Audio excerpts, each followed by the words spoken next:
आप सभी का स्वागत है UP academy for civil services में। वैसे तो कभी किसी को बिना मांगे सलाह देनी नहीं चाहिए, लेकिन चूंकि मैं आपको अपना मानता हूं और मेरा ये धर्म है कि मैं आपको एक सही सलाह दूं ताकि आप एक फाइनल डेस्टिनेशन पर पहुंच जाएं। वो यूपी पीसीएस 2023 का प्रीलिम जो बच्चे भी देने जा रहे हैं, मेंस देंगे, इंटरव्यू देंगे, इस वीडियो को देखेंगे, मुझे पता है लगभग 60-70 हज़ार लोग अगले 1-2 महीने में देख लेंगे, तो मैं उनको क्लियरली ये बता रहा हूँ। अब आप मुझे चाहे बड़ा भाई समझ के करिए, चाहे मुझे दोस्त मानिए, चाहे जो भी मानते हो, लेकिन मेरी ये सलाह को ज़रूर मानिएगा। अदरवाइज़ आप 1 साल बाद मुझे ये ज़रूर कह रहे होंगे सर आपने बात सही कही थी। वो क्या है, यूपी पीसीएस का फॉर्म पिछले कई सालों से है, मुझे पता है, चूँकि मैं इसी फील्ड में कई समय से हूँ।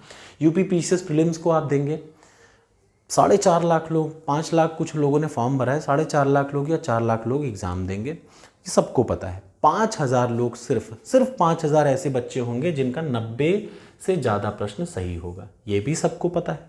कितने? सिर्फ 5,000 ऐसे बच्चे होंगे, ये भी तय है, क्रिस्टल क्लियर है किसका होना है, कोना किसका नहीं होना है, ठीक है। 5,000 बच्चे ऐसे हैं जो मेंस देंगे। उसके बाद 700 से 1,000 ऐसे बच्चे होंगे जो कि इंटरव्यू के लिए शॉर्टलिस्ट होंगे, और इंटरव्यू में भी शॉर्टलिस्ट के बाद इंटरव्यू हो गया, इंटरव्यू के बाद लिस्टिंग में भी कुछ लोग वेटिंग पे रह जाएंगे।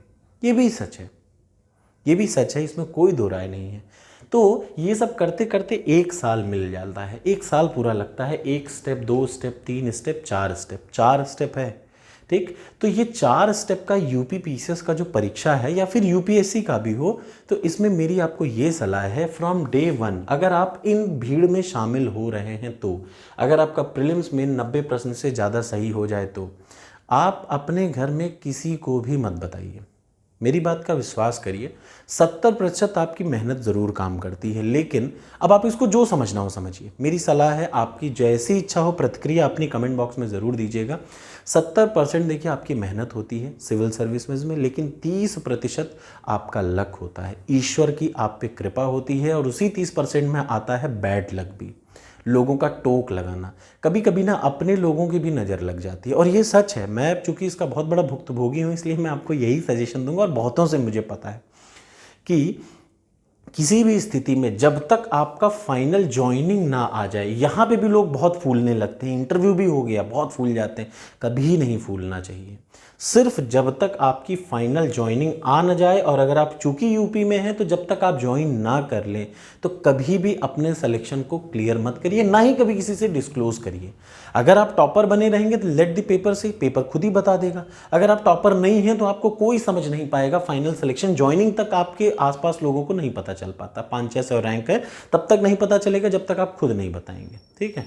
मतलब अगर 100, 150, 200 रैंक के बाद आपका कुछ आता है, तो याद रखिए ये 4 प्रोसेस में कभी भी आप प्रीलिम्स निकालिए। जैसे मैं आपको बताऊं, 2013 में, मैं आपको इसलिए बता रहा हूं चूंकि मैं खुद ही वो हूं, 2013 में 251 कट ऑफ था, मेरे आ गए थे 261 नंबर, प्री पार हो गया था। 2014 में 284 नंबर कट ऑफ था, उस समय दोनों पेपर ऐड होते थे, 281 नंबर कट ऑफ था, सॉरी, और मेरे थे 286 के आसपास। ये 2014 की कट ऑफ थी। उसके बाद 15, फिर 16, फिर 17, फिर 18, फिर 19, फिर 20, फिर 21, 22 में तो चूंकि एक दिक्कत ही हो गई थी। बाकी का हर पेपर में मैंने ये गौर किया कि प्री होता है, मेंस होता है, और एक टाइम के बाद, मेरी बात का विश्वास करिए, कभी कोई टोक देता है, मैं खूब फूलता था पहले 2013 में कि यार मैं ये निकाल ले रहा हूँ, मैं वो निकाल रहा हूँ, मेरा वनडे एग्जाम, मैंने ये एग्ज़ाम छोड़ दिया, मैंने वो एग्ज़ाम छोड़ दिया।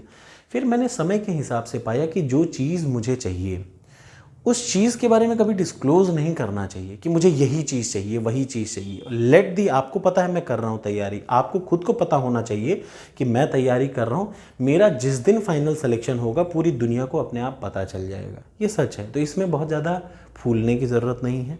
जब तक आपका फाइनल ज्वाइनिंग लेटर ना आ जाए, या आपका इंटरव्यू के बाद आपका नाम शॉर्टलिस्टिंग में ना आ जाए, तब तक कभी भी किसी को नहीं बताना चाहिए कि आप यूपी पीसीएस में ये कर रहे हैं, वो कर। बहुत सारे लोग मेंस देते हैं, हर साल 10 साल से दे रहे हैं, मेंस दे रहे हैं, जीता जागता उदाहरण है। बहुत सारे लोग मास्क लगा के जाते हैं पेपर देने, मेंस का पेपर देने, यूपी पीसीएस का। मेरे साथ में मैंने ऐसे लोगों को देखा जिन्होंने ज्वाइन किया, उन्होंने आखिरी ज्वाइनिंग 1.5 साल बाद तक नहीं बताया कि उनका सिलेक्शन हो गया है। इसलिए मेरी आपको यही सलाह, और ऐसे हैं क्योंकि उनको कुछ सनकी होते हैं जिन्हें कोई फ़र्क नहीं पड़ता, लेकिन आपको ये बात हमेशा याद रखनी चाहिए कि कृपया जब तक सिलेक्शन ना हो जाए कभी भी डिस्क्लोज़ मत करिए कि आप ये एग्ज़ाम दे रहे हैं, कर रहे हैं, वो कोई ज़रूरत नहीं, दुनिया को कोई फ़र्क नहीं पड़ता।